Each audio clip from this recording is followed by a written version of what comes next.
Hey everyone, Michael O'Brien here, and today we're going to talk about how to perform magic on the surface of the sun.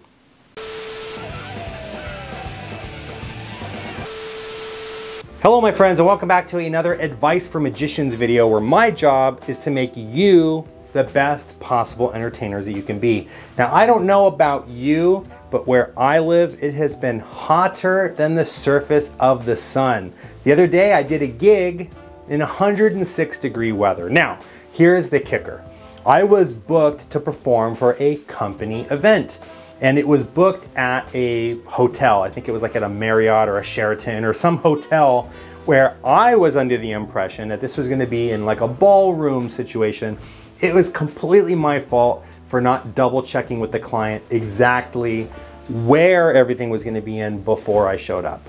Well, what ended up happening? I was booked to perform around the pool, outside in the direct sun. So you guys know how I like to dress. I usually dress very smart, especially when it comes to performing at a company event. I'll wear a three-piece suit, right? So I have the vest, I have the tie, I have the coat, and all of that stuff. And I like to wear clothes like I think I'm in New York, right? I like to dress wearing like thin layers of wool and whatnot. So for me, I was absolutely dying. By the end of my gig, it had looked like I took a bucket of water and dumped it on my head. So in this video, what I wanted to do today is I wanted to talk about some ways that you can go out and perform magic in not the nicest weather conditions, right? Assuming it's very, very hot outside. We're at the tail end of the summer now. We're gonna be rolling into, the spring, or isn't spring, excuse me, the fall season very soon. But it's gonna probably be hot for a little while. So I wanted to give you guys some advice, things that I've learned over the years to make sure that this doesn't happen. Number one, learn from my mistake and make sure that you know exactly what the situation for your performance is going to be, not just what the venue type is. So for example, let's just say you're a children's birthday party magician and you get booked to perform at someone's home. Don't just ask them, well, what is the venue? Oh, it's a residence. Perfect. And then move on. You want to find out, okay, cool, it's a residence, but like, what is the performance situation going to be? Am I going to be in the living room with a bunch of kids sat, on the couches and the kitchen table, high stool chairs, and on the floor, the carpet in front of me? Or is it going to be in the backyard, right? If it is in the backyard, is there going to be shade? Is it going to be under an overhang? Is it going to be on the concrete? Is it going to be in the grass? Are there trees? Is there a pool? What is the situation where I'm going to be performing? Try to find this information out so that you can best prepare for it, right? If, for whatever reason, the client says, oh yeah, it's going to be outside in the backyard and there's no shade, you're going to want to explain to the client, is there another way that we can make this work? Because my show is between 30 and 40 minutes long, and I'm going to be performing in the direct sunlight for 30 to 40 minutes. Now, of course, I'm worried about myself. I'm going to be dying out there. But also, the kids are going to be sitting in the direct sun for 30 to 40 minutes watching a magic show. So, what can we do? Can we better prepare for this? Is there a shaded area we can move to? Are you guys able to have a tent? Or can we simply move this inside the house? Can we perform in the living room instead? I think the kids would be a lot more comfortable if we do that, right? So number one is figure out what your performance situation is going to be and do your best to prepare for the event. See if there's any way that you can make it work out. Again, moving inside or figuring out a shade situation or something like that. That's the first thing that you should do. Now, what if, for whatever reason, that's not possible?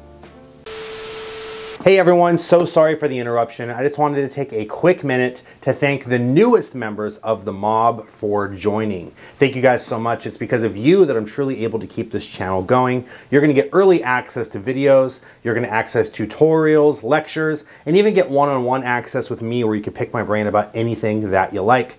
If you guys would like to join them and become a member of the mob, please click the join button, or you can click the membership tab right here on the channel for more information.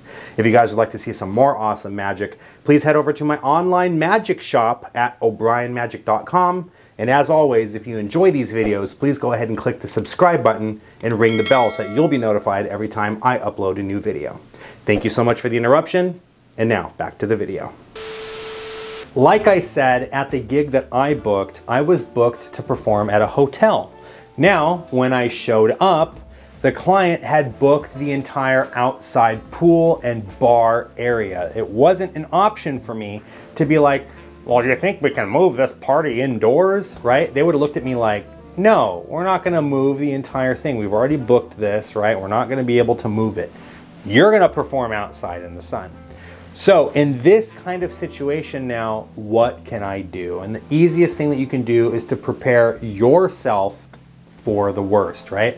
Imagine you're gonna be in the direct sun. What can you do? The first thing that I would do, again, after I've asked the client the situation, they're like, yeah, it's gonna be by the poolside, it's gonna be out in the sun, there's probably not gonna be a whole lot of shade. The first thing that I'm gonna say is, I'm gonna say, you know what? It is what it is, that's totally fine. Just understand that since I will be performing in the direct sunlight, I will be scheduling myself some water breaks, right? And you can say 15 minutes or so of the total time that you'll be performing will be dedicated to taking water breaks. It doesn't mean that you're gonna disappear for 15 minutes, take a water break, perform, then disappear for another 15 minutes to take a water break, right? The water break is simply to go cool down for just a couple minutes, grab some water, maybe go in the shade, maybe for like 5 minutes, right? Let's just assume I'm gonna be there for an hour performing. Maybe 2 or 3 times I kind of disappear to go get some water or something and then come back. But no more than like 10 or 15 minutes of that hour will be me away from performing for the guests, right? You are gonna work that in to the deal that you're gonna be performing for, right? And so, again, this is just to protect you. You cannot be in the direct sun for an hour. So you will let them know. It's totally fine. Just know that I will be dedicating 10 or 15 minutes of my performance time to taking a break or multiple breaks to get water. And again, just be very clear with the client what you mean by that.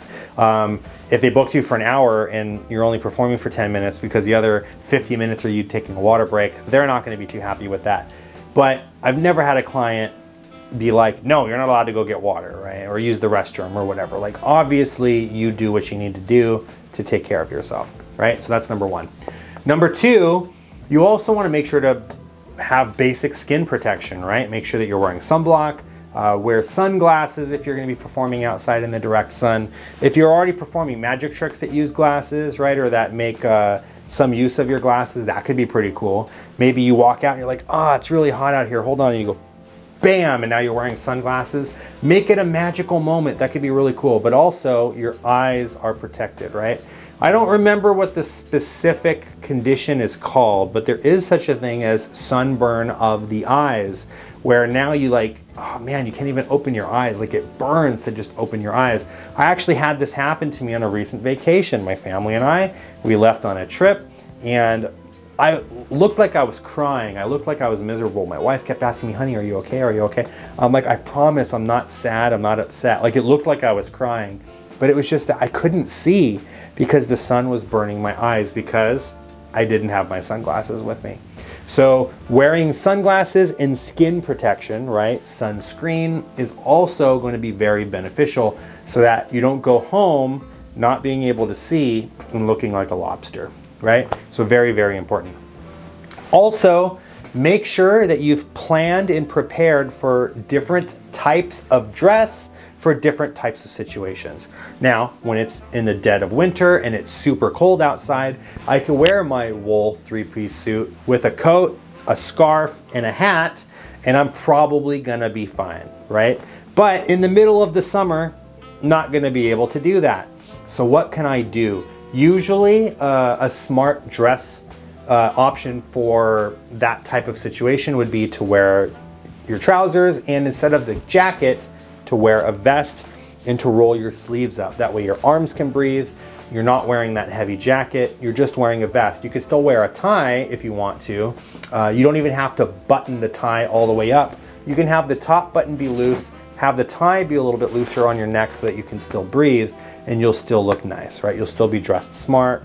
It'll still work out, especially if you're gonna be outdoors. Again, if you're indoors and everyone is dressed fancy. You want to dress to the nines as much as possible. But if you're outdoors, the client's going to understand, like, you know, you can't be wearing a three-piece suit when you're out performing, just a vest. Now, you might be yelling at me through your screen right now going, but Michael, how the heck am I supposed to do that when I need all of my pocket space to load up on all of my tricks? Now, there are products on the market that allow you to create pocket space without the pockets, right?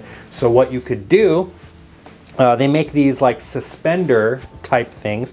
They're just like suspenders that hold your pants up, right? Only they have different pockets and pouches and bags and things on them, so that you can have your Sharpies here, you could have your deck of cards there. Have you ever seen those movies with like some sort of private detective, like Lethal Weapon or K9 or any one of those things? And the cop, the undercover detective, has that suspenders thing on, but it's actually like a holster where they put their gun, right?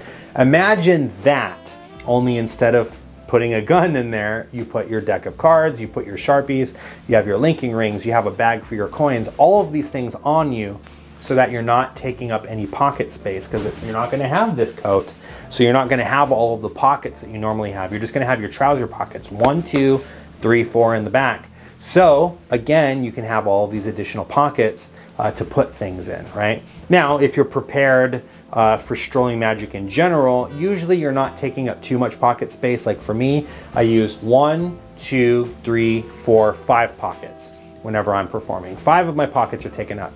So if now I can't wear my jacket, all I have to do is use the 1, 2, 3, 4 pocket spaces that I'd normally use, and maybe if I have a shirt pocket here and I'm wearing the vest, I can use that pocket instead. Or again, you can get that sort of suspenders thing, so that maybe you can put your deck of cards and your Sharpies there instead of, you know, trying to find that extra space for that. So that's all you have to do. You just have to prepare. You have to prepare with the client, make them aware of the situation, and make sure you're aware of what the situation is going to be. Prepare to protect yourself from the sun by wearing glasses or wearing sun protection, and then prepare how you're going to dress so that you're able to still perform the same type of magic that you would normally do without having to wear all of the different layers of clothing. But anyways, I hope you guys found this video useful. I know you're probably thinking, well, where was this video in June, Michael? But a lot of these lessons are lessons that you learn as you go. And for me, this is the most that I've been booked in the summer since COVID. So, I've found myself in multiple different interesting situations where, yeah, I'm performing in the summer, but it's not just inside someone's home, or it's not just inside of a restaurant, or just inside of a banquet hall or a ballroom where it's nice and air conditioned. I've been put through the meat grinder, so to say, or I guess tossed into the oven, out of the frying pan and into the fire, as they say. Literally, my ass was on fire. And so I just wanted to share with you guys some of the things that I've learned in this process, in hopes that it will help you. With that being said, please leave me a comment in the comment section below and let me know what preventative measures you guys have taken to avoid performing in the sun. And I will see you all in the next video. Ciao.